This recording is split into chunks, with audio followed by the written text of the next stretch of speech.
സനാതന ധർമ്മമാർഗത്തിലെ ഹിന്ദു ധർമ്മമാർഗത്തിലെ എല്ലാവർക്കും പ്രണാമം. ഞാൻ കുടവട്ടൂർ വാമനൻ നമ്പൂതിരി, കൊട്ടാരക്കര. എല്ലാ ബുധനാഴ്ചയും നടത്തി വരാറുള്ള സനാതന ധർമ്മ ആചാര ചിന്തകൾ അതിന്റെ 133 ഭാഗത്തിലേക്ക് ഏവർക്കും സ്വാഗതം. മുണ്ടകോപനിഷത്തിലെ 3-ാം മുണ്ടകം 2-ാം ഖണ്ഡമാണ് നമ്മളിപ്പോൾ ചർച്ച ചെയ്തുകൊണ്ടിരിക്കുന്നത്. അതിലെ ആത്മജ്ഞാനം ഉണ്ടാകാൻ എന്താണ് വേണ്ടത് എന്നൊക്കെ നമ്മൾ കഴിഞ്ഞ ദിവസം സൂചിപ്പിച്ചു. അതായത് ആത്മാവിനെ പ്രാപിക്കണം എന്ന ആഗ്രഹം ഉള്ളവന്, അല്ലെങ്കിൽ ഈശ്വരനെ സാക്ഷാത്കരിക്കണം എന്ന തീവ്രമായ ആഗ്രഹം ഉള്ള ഒരു വ്യക്തിക്ക്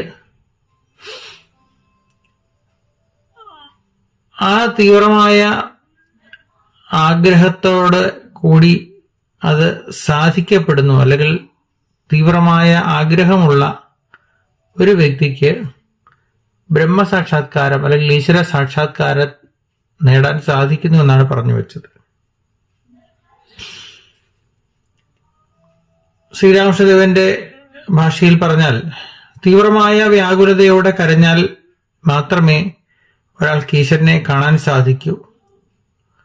അദ്ദേഹം പറഞ്ഞ അത്തരത്തിലുള്ളൊരു വ്യാകുലത വന്നാൽ സൂര്യോദയമായി എന്നാണ്. അതായത് ഈശ്വരനെ കാണാൻ സാധിക്കും എന്നുള്ളതാണ്.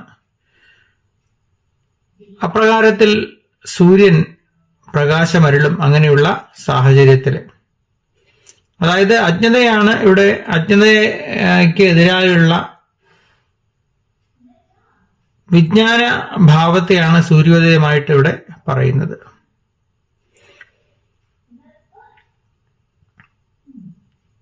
അടുത്ത മന്ത്രത്തില് പറയുന്നു, 4-ാം മന്ത്രത്തിൽ പറയുന്നത്, ആത്മാവിനെ ആത്മവീര്യം ഇല്ലാത്തവനാൽ ലഭിക്കുവാൻ സാധിക്കുന്നതല്ല, പ്രമാദത്താലും തപസ്സിനാലും ലഭിക്കാൻ സാധിക്കുന്നതല്ല. ഏതൊരു വിദ്വാനാണോ ഈ ഉപായങ്ങളെ കൊണ്ട് യത്നിക്കുന്നത് അവന്റെ ഈ ആത്മാവ് ബ്രഹ്മപദത്തെ പ്രാപിക്കുന്നു. അപ്പൊ ഇവിടെ ബ്രഹ്മപദ പ്രാപ്തിക്ക് എന്താണ് ചെയ്യുക? അല്ലെങ്കിൽ ബ്രഹ്മപദ പ്രാപ്തി എന്ന് പറഞ്ഞാൽ ആത്മസാക്ഷാത്കാരം എന്ന് തന്നെയാണ് അർത്ഥം. ശരീരത്തിനും മനസ്സിനും ആത്മാവിനും ഒരുപോലെ ബലമുള്ളവന് മാത്രമേ ആത്മതത്വത്തെ അറിയാൻ സാധിക്കുകയുള്ളൂ. അപ്പൊ ഇത്തരത്തിൽ ആത്മതത്വം അറിയാനുള്ള പ്രതിബന്ധത്തിന് തടസ്സമായി നിൽക്കുന്നത് ലൗകിക വിഷയത്തോടുള്ള ആസക്തിയാണ്. ബുദ്ധിപരമായ ജ്ഞാനത്തോടുകൂടി ത്യാഗപ്രധാനമായ സന്യാസവും ആത്മതത്വ സാക്ഷാത്കാരത്തിന് ആവശ്യമാണ് എന്ന് പറയുന്നു.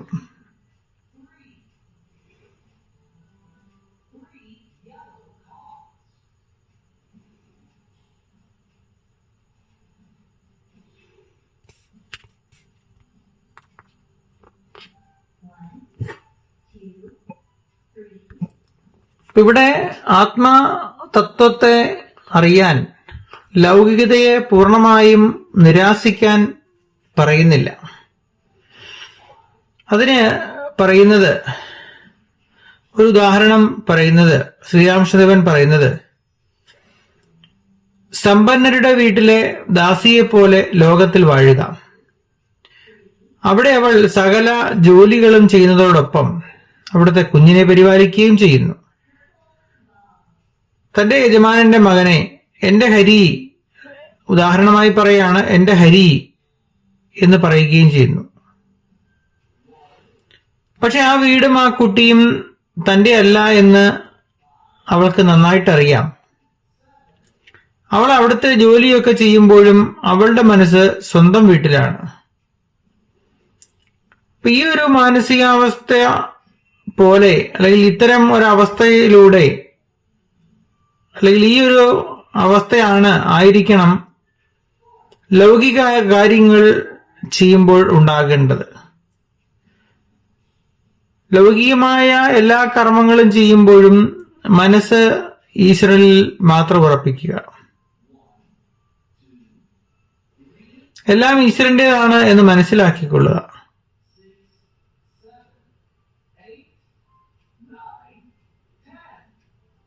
അതായത് അനാസക്തനായിട്ട് ലോകത്തിൽ വാഴുക. ആത്മാർത്ഥതയോടെ അന്വേഷിച്ചാൽ ഈശ്വരനെ തീർച്ചയായിട്ടും കാണാൻ സാധിക്കുമെന്നാണ് അദ്ദേഹം സൂചിപ്പിക്കുന്നത്. ഇപ്പൊ എങ്ങനെയാണോ തന്റെ യജമാനന്റെ വീട്ടിലെ ജോലികളെയും യജമാനന്റെ കുട്ടിയെയും ഒക്കെ തന്റേതായി കാണുന്നത്, അതേസമയം തന്റെ യഥാർത്ഥ വീടിനെക്കുറിച്ചും തന്റെ കുട്ടിയെക്കുറിച്ചുമുള്ള ചിന്ത വച്ചു പുലർത്തുന്നത്, ഇതുപോലെയാണ് ആത്മസാക്ഷാത്കാരം നേടേണ്ടവന്റെ മാനസികാവസ്ഥ.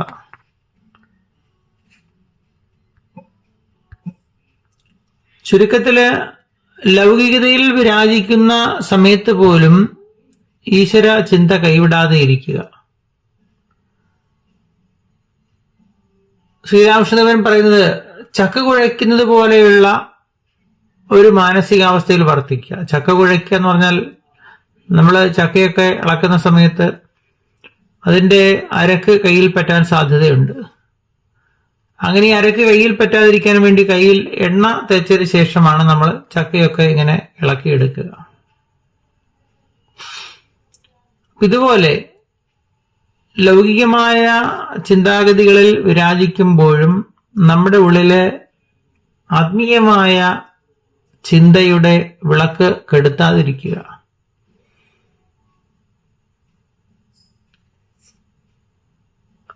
ബാഹ്യ ചിഹ്നങ്ങളായ സന്യാസം വേണമെന്നില്ല.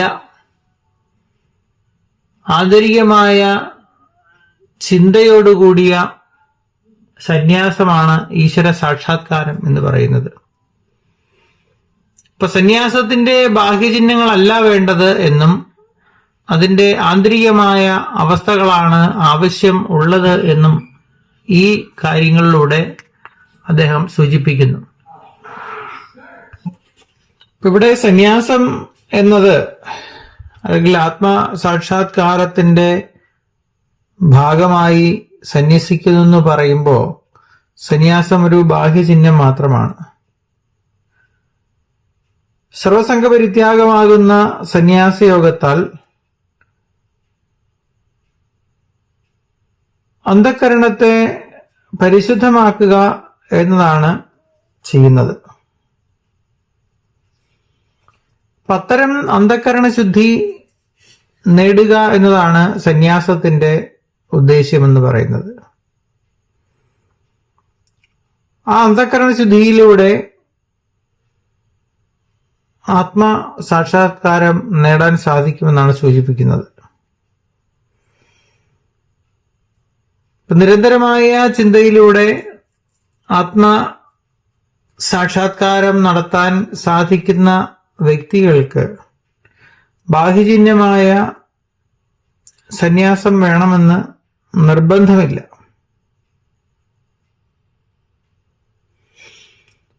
പക്ഷെ അത് അതിൻ്റെ ഒരു ക്രമമാണ്. ആ ക്രമത്തിലൂടെ പോകലാണ് ബ്രഹ്മസാക്ഷാത്കാരത്തിനുള്ള എളുപ്പ മാർഗം. അതുകൊണ്ടാണ് അത്തരം മാർഗങ്ങളെ കുറിച്ച് നമ്മുടെ ഋഷീശ്വരന്മാരെ നമുക്ക് പറഞ്ഞു തന്നിട്ടുള്ളത്. ഇപ്പൊ സന്യാസം സ്വീകരിക്കുന്ന വ്യക്തികള് ഒരു നാമം സ്വീകരിക്കാറുണ്ടാവും. സന്യാസത്തിന് ഒരു രൂപമുണ്ടാവും. ഇതൊക്കെ ഇത്തരം ബാഹ്യചിഹ്നങ്ങളൊക്കെ അതിനേക്കാൾ പ്രാധാന്യം ആത്മതത്വത്തെ അറിയുന്നതിലുള്ള അവസ്ഥയ്ക്കാണ്. അപ്പൊ അദ്ദേഹം പറയുന്നത്, ശ്രീരാമകൃഷ്ണദേവൻ പറയുന്നത്, ഏതു വിധമാണോ ഒഴുകിക്കൊണ്ടിരിക്കുന്ന നദികൾ നാമം രൂപം ഇവയെ ഉപേക്ഷിച്ചിട്ട് സമുദ്രത്തിൽ ലയിച്ചു ചേരുന്നത്, അപ്രകാരം ജ്ഞാനികൾ നാമത്തിലും രൂപത്തിലും നിന്ന് മുക്തനായി പരാത്പരനും ദിവ്യനുമായ ബ്രഹ്മത്തിൽ ലയിക്കുന്നു. അപ്പൊ നദിക്ക് ഒരു നാമം ഉണ്ടാകും, അതൊഴുകുമ്പോൾ അതിനൊരു രൂപം ഉണ്ടാകും, അവസാനം സമുദ്രത്തിൽ ചെന്ന് ചേരുന്നു. നദിയുടെ ഉൽപ്പത്തി തന്നെ സമുദ്രത്തിൽ ചെന്ന് ചേരുന്നതിന് വേണ്ടിയിട്ടാണ്. അതുപോലെ ഇവിടെ സന്യാസത്തിന്റെ ബാഹ്യചിഹ്നങ്ങളെല്ലാം തന്നെ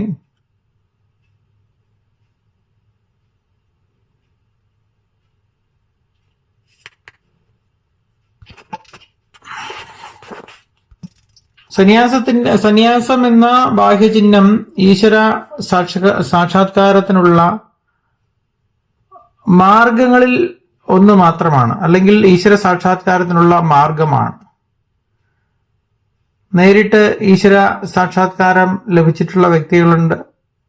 സന്യാസം എന്ന ബാഹ്യചിഹ്നങ്ങൾ ആത്മസാക്ഷാത്കാരത്തിന്റെ ബാഹ്യചിഹ്നങ്ങളൊന്നും അണിയാത്ത തന്നെ ഈശ്വര സാക്ഷാത്കാരം ലഭിച്ചിട്ടുള്ള വ്യക്തികളും ഉണ്ട് എന്നുള്ളതാണ്. ഇവിടെ പറയുന്നത് ലക്ഷ്യത്തിനാണ് പ്രാധാന്യം, അതിന്റെ മാർഗത്തിനല്ല എന്നുള്ളതാണ്. ഈ വിഷയത്തെ സംബന്ധിച്ച് ഈശ്വര സാക്ഷാത്കാരത്തിന് നിരവധി ഭാഷകള് അല്ലെങ്കിൽ നിരവധി ഭാവങ്ങളുണ്ടാവും. ആ ഭാവങ്ങൾക്കെല്ലാം അതീതമാണ് ഈശ്വരൻ എന്നുള്ള ചിന്ത നമ്മളിൽ എപ്പോഴും ഉണ്ടാക്കി വയ്ക്കുക എന്നുള്ളതാണ് ഈശ്വരീയമായ ജ്ഞാനം നേടുന്നതിനുള്ള ആദ്യ സ്റ്റെപ്പ് എന്ന് പറയുന്നത്. അപ്പൊ ഈ ഒരു ഈശ്വര സാക്ഷാത്കാരവുമായി ബന്ധപ്പെട്ട് മറ്റൊരു ഉദാഹരണം പറയുന്നത് നദീജലവും അതിലെ കുമിളകൾ പോലെയുമാണ്. കുമിളകൾ ഉയരുകയും തകരുകയും ചെയ്യുന്നു, എന്നാൽ അത് തകർന്ന് ജലത്തിൽ ലയിക്കുകയും ചെയ്യുന്നു. അതുപോലെയാണ് ഈശ്വര സാക്ഷാത്കാരം നേടലും എന്നാണ് സൂചിപ്പിക്കുന്നത്. ഇപ്പൊ ജനനവും മരണവും മായാജാലം പോലെയാണെന്നാണ് അദ്ദേഹം പറയുന്നത്. പെട്ടെന്ന് കാണുകയും പെട്ടെന്ന് കഴിയുകയും ചെയ്യുന്നു. എന്നാൽ ഈശ്വരൻ മാത്രമാണ് സത്യമെന്ന് അദ്ദേഹം സൂചിപ്പിക്കുന്നു. ഇവിടെ നേരത്തെ പറഞ്ഞ ഉദാഹരണത്തില് ജലമെന്ന സത്യത്തിൽ കുമിളകൾ ഉയരുകയും തകരുകയും ചെയ്യുന്നു. സത്യമെന്ന് പറയുന്നത് ജലമാണ്.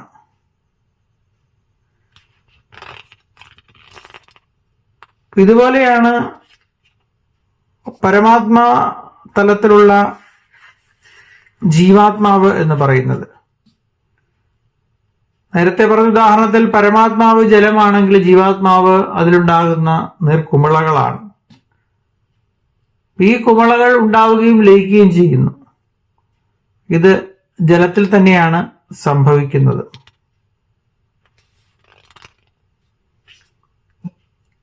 ഇത്തരത്തിൽ നീർക്കുമിളകളെയും ജലത്തെയും പരമാത്മാ സാക്ഷാത്കാരവുമായി ബന്ധിപ്പിച്ചുകൊണ്ട് കൂടുതൽ കൂടുതൽ ചിന്തയ്ക്ക് വഴിവെച്ചുകൊണ്ട് എന്താണ് ആത്മാവ് എന്ന് സൂചിപ്പിച്ചുകൊണ്ട് ഇന്നത്തെ പ്രഭാഷണം അവസാനിപ്പിക്കുകയാണ്. എൻ്റെ ഫോൺ നമ്പർ 94 47 30 62 73. നമസ്തേ.